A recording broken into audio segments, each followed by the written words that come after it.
지난주에 예레미야 선지자의 예언 사역의 시대적 배경에 대하여 살펴보았습니다. 그리고 하나님으로부터 부르심을 받는 장면을 보았습니다. 하나님이 내가 너를 모태에 짓기 전에 너를 알았고 내가 배에서 나오기 전에 너를 성별하였고 너를 여러 나라의 선지자로 세우노라. 이렇게 1장 5절에서 말씀하셨습니다. 하나님이 누군가 부르실 때는 이미 계획하시고 준비하신 바가 있으시다라는 것을 우리가 여기서 확인할 수 있습니다. 이 부르심에 대해서 예레미야는 슬프도소이다. 주 여호와여 보소서 나는 아이라 말할 줄을 알지 못하나이다. 이렇게 1장 6절에서 말하였습니다. 예레미야는 마치 모세가 입이 둔하여 하나님의 부르심에 따를 수 없다 했던 것과 비슷하게 자기도 하나님의 부르심을 거절합니다. 그때 하나님은 너는 그들 때문에 두려워하지 말라. 내가 너와 함께하여 너를 구원하리라. 내가 너와 함께하여 너를 구원하리라. 1장 8절 말씀입니다. 그리고 그와 동시에 보라 내가 내 말을 내 입에 두었도다. 하나님의 말씀을 그 예레미야 입에 두었다라고 그렇게 말씀하십니다. 하나님이 부르실 때는 자격이 없는 사람을 부르실 리가 없습니다. 우리가 부르심을 받았을 때 저는 여러 가지 뭐 부족한 게 많습니다 하면서 자격이 없다라고 반응하기 쉬운데 그렇게 하나님은 부르시지 아니하시고 다 준비하시고 부르신다는 것입니다. 그리고 무엇보다도 하나님은 함께 해주시고 그 다음에 필요한 것들을 채워주신다는 것입니다. 예레미야를 회중에서 짓기 전에 성별하시고 선지자로 선택하셨던 하나님이 그를 지으실 때 이미 모든 것을 준비하셨습니다. 그럼에도 불구하고 나는 어립니다. 나는 말할 줄 모릅니다. 말하는 그 예레미야에게 내 말을 너의 입술에 두었다라고 하십니다. 우리를 부르실 때도 우리의 자격을 따지지 아니하신다라는 것을 우리가 기억하면 좋겠습니다.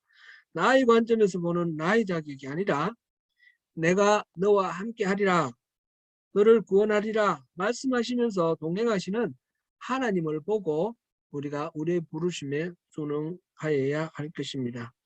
하나님이 예레미야를 부르시면서 그 목적을 밝히셨는데 보라 내가 오늘 너를 여러 나라와 여러 왕국 위에 세워 내가 그것들을 뽑고 파괴하며 파멸하고 넘어뜨리며 건설하고 심게 하였느니라.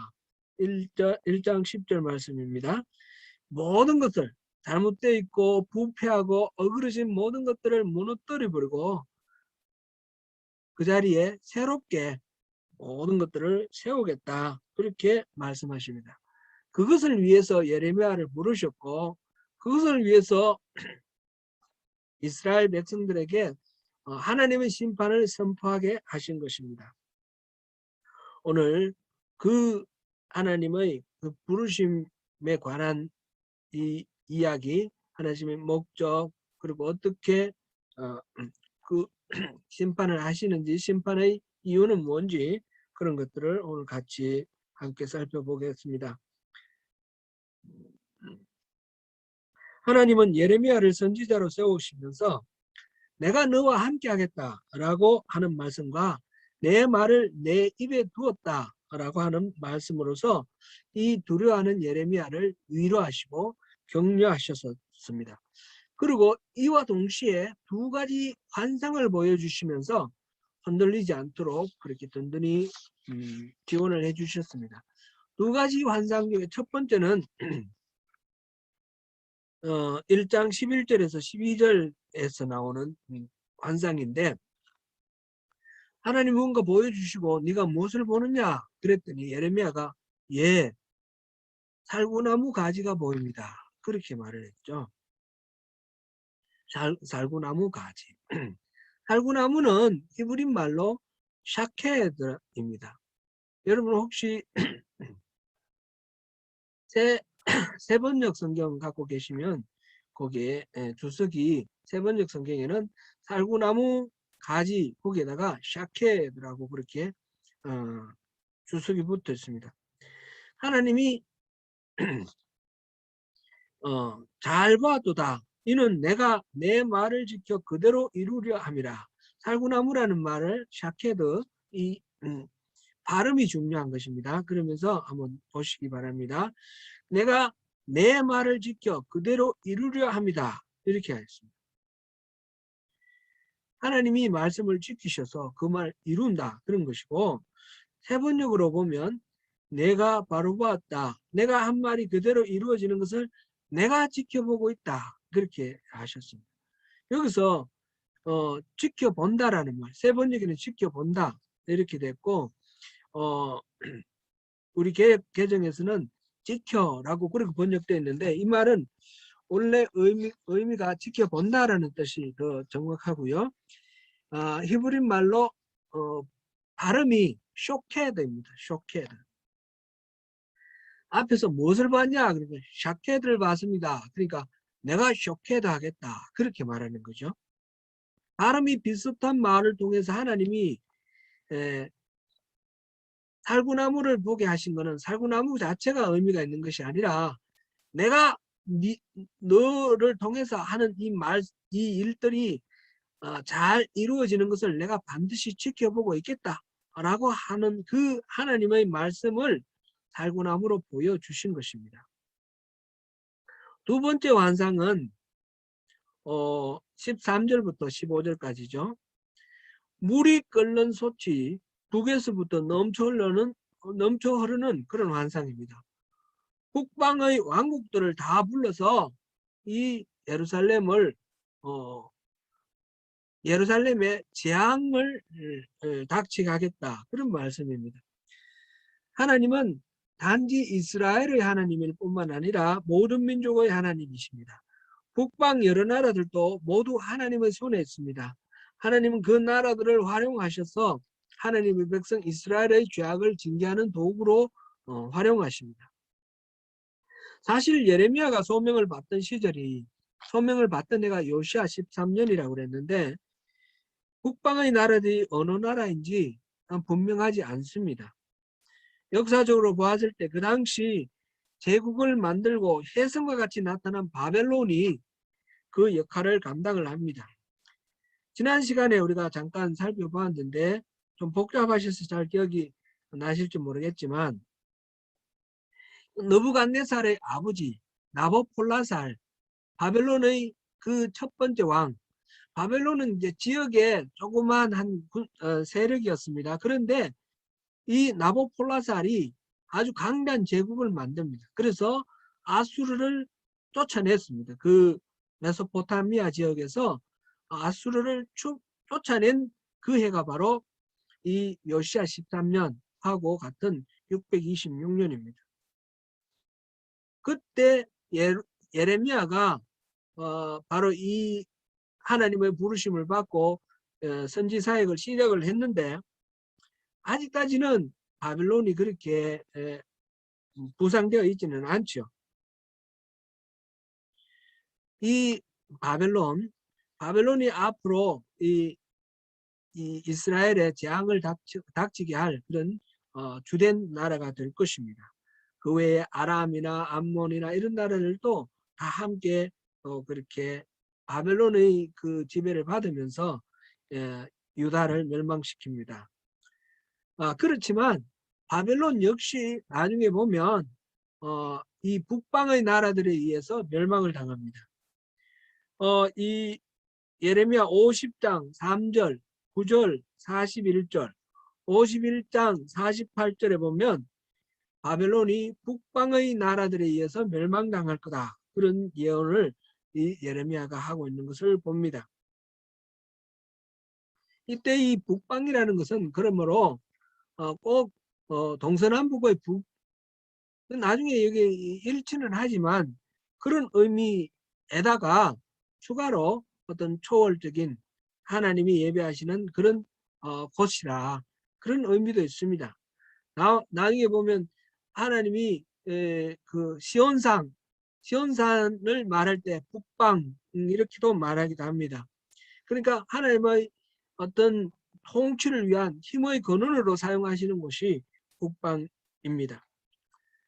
아무튼 예레미야가 사역을 시작한 이 요시야 시대는 바벨론의 위협이 본격화되지 않은 시기라서 북으로부터 미쳐오는 이런 재앙이라는 하나님의 심판을 예레미야가 선포했을 때에 이 이스라엘 사람들, 그 예레미야의 선포를 듣고 있는 유다 백성들, 제사장, 왕 뭐 이들이 예레미야의 말을 제대로 이렇게 알아듣지를 못하였을 가능성이 높습니다. 오히려 비웃고 조롱하고 그렇게 헛소리한다라고 생각을 했을 것입니다. 요시야 왕이 그 종교 개혁을 하고 평화를 누렸는데, 므낫세 이후부터 요시야 왕까지 비교적 평화를 누렸는데, 그것은 아수르가 점점 약해져 가는 과정입니다. 북방에 있던 나라 아수르가 약해져 가면서 외세의 압력이 적어지니까 그 지역은 평화를 누리는 거죠. 그런 때에 멸망을 선포하고 재앙을 선포하는 이 예언자의 말을 사람들이 쉽게 받아들일 수는 없었을 것입니다. 그러나 야훼 하나님이 샤케드, 살구나무 가지를 보여주시면서 쇼케드, 하나님께서 말씀하시는 바가 이루어진다, 그것을 반드시 지켜보겠다라고 말씀을 하시니까 이 말은, 예레미야의 말은, 예레미야의 입을 통해서 선포되는 하나님의 말씀은 확실히 틀림없이 이루어질 일입니다. 하나님은 예레미야를 세우시면서 그렇게 두 가지 환상을 통해서 분명하게 하나님께서 이 사명을 주시는 것을 보여주셨습니다. 그리고 예레미야를 격려하셨습니다. 16절부터는 하나님의 심판의 이유를 하나님이 말씀하십니다. 16절을 우리 같이 한번 읽어보겠습니다. 성경 펼치셔서 16절.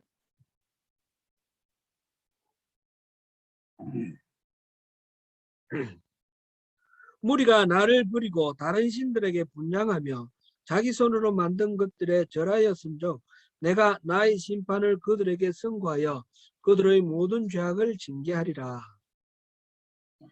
나의 심판을 그들에게 선고하여 라고 하는 말 가운데 이 심판은 히브리 말로 미슈파트라는 말인데 재판 또는 재판의 결과, 판결, 이런 그런 내용, 그런 말입니다.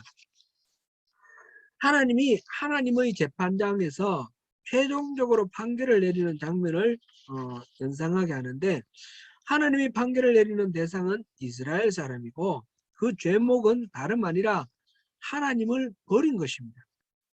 이 말을 듣고 이스라엘이 순순히 자기 죄를 인정하지 않았을 것입니다. 오히려 이런 하나님의 심판을 선포하는 예언자를 대적할 것이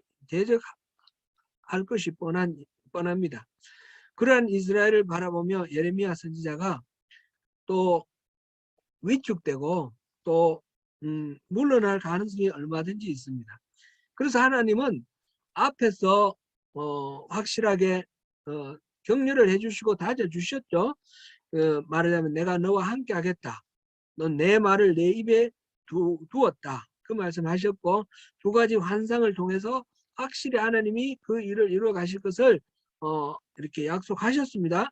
그리고 난 뒤에 다시 한번 이 예레미야를 다짐하면서 하나님께서 내가 너를 지지해 주겠다라는 말씀을 하시는데, 그것이 바로 17절 말씀입니다. 17절 말씀 읽어보겠습니다. 그러므로 너는 내 허리를 동이고 일어나 내가 내게 명령한 바를 다 그들에게 말하라. 그들 때문에 두려워하지 말라. 내가 그들 앞에서 두려움을 당하지 않게 하리라. 자신을 버리고 떠난 백성을 상대해야 하는 일이기에 하나님께서는 예레미야로 하여금 단단히 준비하고 일어나 두려워하지 말고 상대와 맞서라고 말씀하십니다. 예레미야가 두려워할 필요가 없는 것은 다름 아니라 하나님이 예레미야로 하여금 그들 앞에서 두려움을 당하지 않도록 하겠다. 두려움을 당하지 않도록 보호해 주겠다라고 약속하고 계십니다. 그렇게 말씀하시면서 18절이 이어집니다. 한번 읽어보겠습니다. 보라, 내가 오늘 너를 그 온 땅과 유대 왕들과 그 지도자들과 그 제사장들과 그 땅 백성 앞에 경관 성읍 쇠기둥 높성벽이 되게 하였은즉. 예레미야가 상대해야 할 대상은 온 땅과 유다 왕들과 그 지도자들과 제사장들과 그 땅 백성입니다. 실제로 정치적으로, 경제적으로, 종교적으로 권력을 가진 사람들 모두와 맞서 싸워야 합니다. 그들에게 하나님의 미슈팟, 하나님의 심판의 내용을 선포해야 합니다. 그러기 위해서는 예레미야를 보다 확실하고 튼튼하게 붙들어 주셔야 합니다. 그래서 하나님은 예레미야를 견고한 성읍, 쇠기둥, 노성벽으로 만들겠다. 그렇게 말씀하셨어요. 견고한 성읍, 쇠기둥, 노성벽. 이미지가 어떻습니까? 때려봐야 무너지지 않는 아주 강한 노성벽, 노수로 만든 성벽, 무너지지 않는 성벽이죠. 쇠기둥. 그러한 견고한 성읍처럼 든든하게 이 예레미야를 만들어 주겠다라고 약속을 하십니다. 이 말은 상대가 아무리 거세게 예레미야를 거부하고 핍박하고 위협하고 대적할지라도 그들이 결코 예레미야를 이기지 못한다라는 그런 말씀입니다. 계속해서 19절 읽어보겠습니다. 그들이 너를 치나 너를 이기지 못하리니 이는 내가 너와 함께하여 너를 구원할 것이니라. 여호와의 말이니라. 물론 이 말이 그들이 예레미야 앞에서 무릎을 꿇을 것이라는 뜻은 아닙니다. 예레미야가 자신이 받은 하나님의 명령을 끝까지 선포하고 정언할 것이다 라는 그런 뜻입니다. 그들은 입만 열면 평화를 외치지만 실제로는 예레미야가 선포한 그 재앙이 닥쳐올 것입니다. 예레미야의 소명기사에서 하나님은 예레미야와 함께 하겠다라는 약속의 말씀을 8절에서도 하셨고 지금 19절에서도 하셨습니다. 두 번이나 반복하셨습니다. 그렇게 하나님은 함께 하시고 구원하시겠다고 거듭 약속하십니다. 하나님이 우리를 구원하시고 부르실 때에 하나님이 우리에게 하신 약속이 분명한 약속이 있습니다. 하나님이 우리와 함께 하시겠다는 것입니다. 여러분, 하나님 함께 하시는 거 믿으십니까? 아멘. 우리는 종종 잘 잊어먹습니다. 하나님 나와 함께 하신다. 이 사실을 잊어버리면 우리는 때로는 침체하고 때로는 원망에 빠지고 때로는 실패합니다. 하나님이 함께 하시기 때문에 우리는 그럴 필요가 없습니다. 예레미야에게서 가장 확실하게 예레미야를 지원하고 지지하는 그런 말씀은 다름 아니라 내가 너와 함께 하겠다 하는 이 말씀입니다. 그러면서 하나님께서는 내가 너와 함께하여 너를 구원할 것이다 그랬는데 그 구원이라는 말이 어떤 어려움이나 핍박 가운데서 건져내어서 그 어려움 핍박이 없게 하겠다 그런 뜻은 아니라는 것을 우리가 예레미야서 전체를 통해서 확인할 수 있습니다.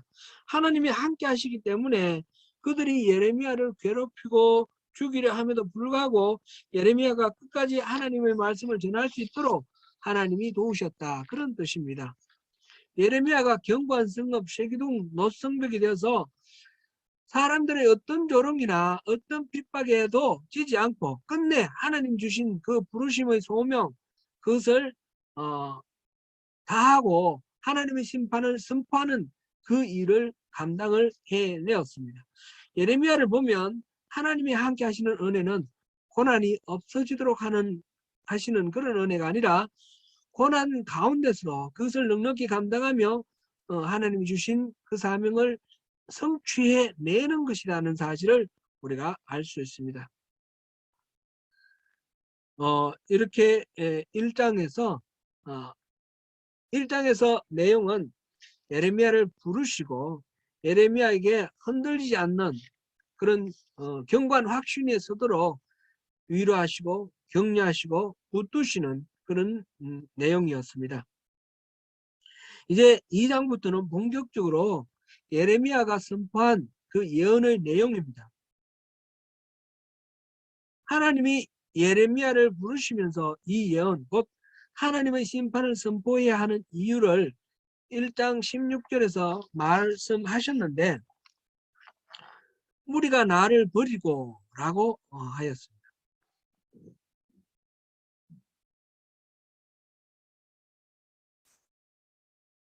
유다 백성이 하나님을 버렸다는 것입니다. 예레미야에게 말씀하셨던 그 이유를 예레미야의 입을 통해서 선포하신 내용 가운데 자세히 나와 있는데, 그것이 바로 2장 13절 말씀입니다. 오늘 본문 2장 중에 한 구절이 들어갔죠. 한번 같이 2장 13절 같이 읽어보겠습니다. 시작. 내 백성이 두 가지 악을 행하였나니 곧 그들이 생수의 거는 데는 나를 버린 것과 스스로 웅덩이를 판 것인데 그 물을 가두지 못할 터진 웅덩이들이니라. 하나는 하나님을 버린 것, 둘째는 터진 웅덩이를 판 것, 이렇게 두 가지가 바로 하나님께서 심판하시게 된 이스라엘의 죄악입니다. 하나님을 버린 것부터 잠깐 살펴보겠습니다. 하나님은 유다가 이스라엘 백성이 유다 또는 이스라엘 백성이 하나님을 버렸다라고 말씀을 하셨습니다. 그러면서 하나님을 버리기 전의 추억을 떠올리고 있는데요. 그것이 2장 2절 말씀입니다. 2장 2절 우리 같이 한번 보겠습니다.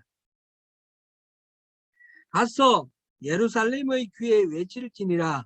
여호와께서 이와 같이 말씀하시기를 내가 너를 위하여 내 청년 때의 인애와 내 신혼 때의 사랑을 기억하노니 곧 씨 뿌리지 못하는 땅 그 광야에서 나를 따랐습니다.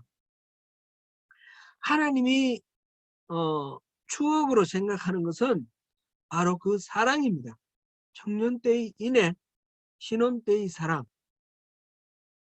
시내산에서 이스라엘과 하나님 사이에 언약을 체결하고 그 다음에 간 곳이 광야죠. 가나안 땅에 이르기 전까지 광야에서 40년을 헤맸는데 그 광야 생활을 지금 추억하기를 그 청년 때의 인애, 신혼 때의 사랑 이렇게 표현을 하고 있습니다. 그 씨 뿌리지 못하는 땅, 그 광야에서 나를 따랐습니다. 하나님께서는 그런 험악한 가운데서도 하나님을 믿고 신뢰하며 따르는 그런 이스라엘 이 유다 백성들을 그들의 그 하나님을 향한 사랑을 너무너무 그리워하고 있는 것입니다. 6절에서도 같은 내용이 나옵니다. 6절. 그들이 우리를 애굽 땅에서 인도하여 내시고 곧 사막과 구덩이 땅, 건조하고 사망의 그늘진 땅, 사람이 그곳으로 다니지 아니하고 그곳에 사람이 거주하지 아니하는 땅을 우리가 통과하게 하시던 여호와께서 어디 계시냐 하고 말하지 아니하였도다. 이건 5절과 6절 이어지는데 이 유다의 조상들이 하나님을 잊어버렸다라는 것을 얘기를 하고 있습니다. 그러면서 그때 그 광야에서 우리를 통과하게 하시던 하나님을 어디 계시냐라고 찾지 않는다는 거죠. 그때 함께 하셨던 하나님을 잊어버리고 지금은 찾지 않는다라는 것입니다. 여기서 그들은 이스라엘의 조상들이죠. 지금 이스라엘 유대 백성들입니다. 이들이 그 광야 땅을 헤맬 때 그 가운데서 함께 동행했던 그 하나님에 대해서 이제 무관심한 그런 상태를 지금 얘기하고 있습니다. 지금 예레미야를 통해 하나님이 징계를 선포하시는 이유는 그들이 그렇게 하나님을 잊어버렸고 하나님 없이 잘 먹고 잘 산다는 것입니다. 이 기름진 땅, 가나안 땅에 와서 그 광야 땅을 다닐 때는 하나님을 늘 생각하고 하나님을 따랐는데 이제 하나님 잊어버리고 자기들끼리 잘 먹고 잘 산다는 것입니다. 하나님은 그들과 과거에 그런 친밀한 사랑의 관계에 계셨기 때문에 이스라엘에 대해서 특별 대우를 해주셨습니다. 그것을 이스라엘은 여호와의 여호와를 위한 성물이라고 표현했습니다. 2장 3절 보시겠습니다. 이스라엘은 여호와를 위한 성물 곧 그의 소산 중 첫 열매이니 그를 삼키는 자면 모두 벌을 받아 재앙이 그들에게 닥치리라. 여호와의 말씀이니라. 하나님께서 이스라엘을 특별히 보호해 주셨습니다. 누구든지 이스라엘을 건드리는 자는 다 하나님께서 재앙을 주셔서 그들은 망했습니다. 왜냐? 이스라엘은 여호와의 성물이기 때문입니다. 성물이 뭡니까? 거룩하다, 세인트. 거룩하다라는 말은 구별되었다, 그런 뜻이라고 그랬죠. 성막에서 하나님을 예배하기 위해서 쓰인 모든 물건이 바로 성물이 되었습니다. 분향단도 그 밖에서 있을 때는 그냥 향단이 되겠지만 성막 안에 들어가면 하나님의 성물이 되는 것이죠. 그 성물을 건드리는 사람은 모두 벌을 받게 되어 있습니다. 그래서 레위기에서는 이 성물을 건드린 사람은 속건제를 들어서 반드시 용서를 받아야만 했습니다. 그렇게 하나님을 위해 구별된 것이 거룩함이고 그것이 거룩할 성자, 성물이 되는 것입니다. 바로 이스라엘이 여호와를 위해 예배하도록 구별된 민족입니다. 그러므로 이스라엘을 건드리는 사람은 모두 다 벌을 받게 되어 있습니다. 이스라엘은 자기들이 잘났기 때문이 아니라 하나님을 예배하기 위해서 구별된 민족이기 때문에 하나님의 특별한 보호를 받았습니다. 이스라엘은 여호와의 소산 중 첫 열매라 그랬습니다. 분명히 하나님은 이스라엘만의 하나님은 아닙니다. 모든 민족의 하나님입니다. 그러나 이스라엘을 통해서 하나님과 결별된 모든 인류가 하나님께로 돌아오게 하기 위해서 하나님께서 그 첫 열매로 이스라엘을 구별하시고 성물로 삼아 주신 것입니다. 그래서 이스라엘에게는 특별한 권리를 주셨습니다. 그런데 이스라엘은 하나님을 버렸습니다. 하나님에게서 무슨 불의한 일이 있었기 때문입니까? 왜 그들이 하나님을 찾지 않았습니까? 지금 이것이 하나님이 하시는 말, 예레미야를 통해서 하시는 말씀입니다. 이 말을 그 당시 이스라엘 백성들이 인정을 했을까요? 그들이 하나님을 버리고 다른 신들에게 분향하고 자기 손으로 만든 우상에게 절한다고 하는 하나님의 말씀을 인정했을까요? 6장 20절을 한번 보시겠습니다. 6장 20절.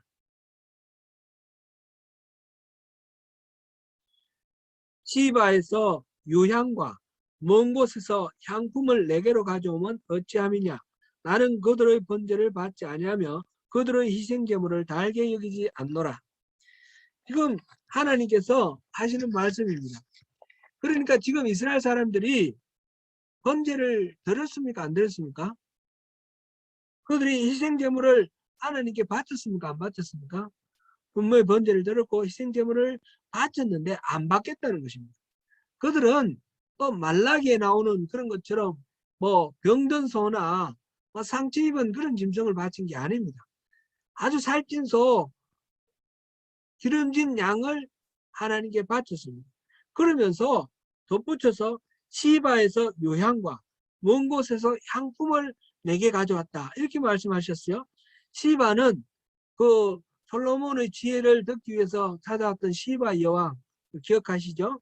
시바는 홍해가 인도양과 만나는 지역, 지금의 그 예멘 땅, 동쪽에는 예멘이 있고 서쪽에는 그 이디오피아, 요즘 소말리아, 에트루리아 있는 그 지역입니다. 그 지역에 있던 바다 양쪽에 아마 나라가 있었던 것 같습니다. 시바가 주로 예멘 쪽에 있었던 것으로 보이고, 지금 또 그 이디오피아에는 그때 솔로몬과 시바 여왕 사이에 난 아이가 그 자기의 조상이다, 그렇게 믿는 그런 사람들이 있습니다. 그곳은 홍해의 입구이기 때문에 인도나 아프리카 지역에서 나오는 향료들, 동남아시아 이쪽에 향품이 많이 나왔거든요. 유향, 향품 이런 것들을 그 홍해를 통해서 그 메소포타미아 지역과 이집트 지역, 지중해 지역으로 이렇게 무역을 하던 무역 중개 지역입니다. 그러니까 시바에서 유향을 가져왔다. 먼 곳에서, 먼 곳은 이때 인도를 가리키는 말로 그렇게 이해됩니다. 향품을 수입했다. 이 말은 그때 당시에 최고급 향품, 유향을 비싼 값 주고 사서 그것을 번제를 드릴 때 썼다라는 이야기가 되는 거죠.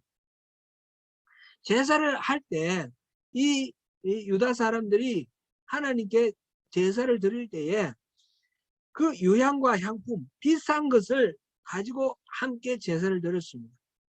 요즘식으로 하면 헌금을 보통 하는 게 아닙니다. 어마어마하게 헌금을 합니다.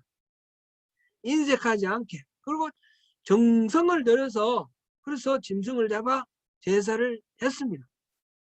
그런데 하나님께서는 받지 않겠다 하십니다.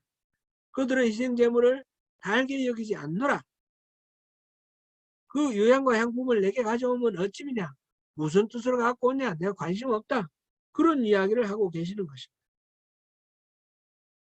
열심히 그렇게 공을 들이고 많은 돈을 들이고 헌신하여서 제사하는 그들에게 당신들은 하나님을 버렸습니다. 이렇게 말하는데 이 말을 그들이 받아들이겠습니까? 자기들이 드리는 제사를 하나님이 받지 않는다라고 하는 말을 인정하겠습니까? 만약 자기들이 바치는 그 값비싼 향품과 뭐 살찐 짐승을 하나님이 안 받으신다는 걸 알면 그런 제사 드릴 리가 없죠. 분명히 하나님이 받으실 것이다. 그렇게 생각하고 제사를 드리는데 이 예레미야를 통해서 하나님 말씀하시기를 너희들 제사 바치는 거 나 반갑지 않다. 나 그거 안 받는다. 그렇게 말씀하시는 것입니다. 이유가 무엇입니까? 그들이 하나님을 버렸기 때문입니다. 지금 제사를 지내고 있는데 그 하나님께 정성 들여 제사를 지내고 있는데 하나님은 너희가 나를 버렸다. 생소의 근원이신 하나님 나 여호와를 버렸다. 이렇게 이야기를 하는 것입니다. 이렇게 보면 하나님이 생각하시는 바와 하나님이 나를 버렸다, 나를 사랑한다라고 생각하시는 바와 이스라엘 민족이 유대 사람들이 생각하는 것과는 다르다는 것을 알 수 있습니다. 하나님은 이스라엘 사람들은 그들이 하나님을 사랑하고 하나님을 잘 섬긴다라고 생각했지만 하나님께서는 너희들이 나를 버렸다. 내가 생수의 근원인데 내가 생명을 공급하는 근본적인 그런 근원인데 우리의 생명을 얻을 수 있는 원천이 바로 하나님이십니다. 하나님은 그렇게 말씀하시면서 그런 나 생수의 근원을 너희들이 버렸다. 이렇게 말씀하십니다. 그러면서 너희들이 스스로 웅덩이를 봤는데 생수의 근원이 나를 버리고 나에게서 이 마실 물을 구하지 않고 웅덩이를 봤는데 그 웅덩이는 터진 웅덩이다. 거기에는 물을 가둘 수 없고 그거를 통해서 너희들은 목마름을 채울 수가 없다. 그 말씀하십니다. 웅덩이는 뚝이 터진 웅덩이, 쓸모없는 헛된 수고, 보람없는 그런 헛수고를 하고 있다는 것입니다. 하나님께 가서 은혜를 구하면 되는데 하나님은 내려놓고 자기들끼리 자기 힘으로 뭔가 해보려고 웅덩이를 파고 댐을 건설을 하는데 그건 다 터졌다는 것이죠. 2장 18절을 보시겠습니다. 2장 18절 내가 시오르의 물을 마시려고 애굽으로 가는 길에 있으면 어찌됨이며 또 내가 그 강물을 마시려고 아수르로 가는 길에 있으면 어찌됨이냐. 시홀은 나일강을 가리킵니다. 그 강이라는 것은 유브라데 강을 가리킵니다. 하나님은 생수의 근원이신 하나님께 의지하면 되는데 그 하나님을 의지하지 않고 나일강에 가서 나일강 물을 얻으려고 그러고 유프라테 강 가서 유프라테 강을 얻으려고 그러는 것이다. 이 말씀입니다.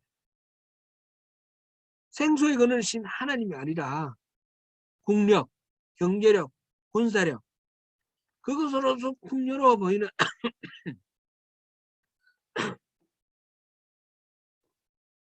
강해 보이고 풍요로워 보이고 자기들에게 뭔가 도움이 되어 보이는 그런 이집트를 의지하려고 하고 아수르를 의지하려고 하는 그런 것들을 가리키는 말씀입니다. 지금 하나님을 버렸다라는 이 말, 그리고 터진 웅덩이를 만들었다 이 말에 대해서 계속해서 우리가 좀 더 살펴보겠습니다. 오늘은 이 정도로 하겠습니다. 우리는 하나님을 생수의 근원으로 인정하고 있습니까? 그 하나님을 버리고 또 다른 수단을 찾고 있지는 않은지 우리가 우리 스스로를 돌아볼 필요가 있습니다. 오늘 또 하나님께서는 나를 버리지 말라라고 말씀하십니다. 청년 때에 연애하던 그 광야에서 우리가 그렇게 사랑했듯이 신혼 때의 사랑을 나누듯이 그렇게 감미롭게 친근하게 나에게로 다가와서 나를 의지했던 그때로 돌아가자. 그때로 돌아오라. 그게 하나님의 말씀입니다. 신앙은 다름이 아니라 하나님께로 돌아가는 것입니다. 하나님과의 친밀한 사랑의 관계 안으로 돌아가는 것입니다.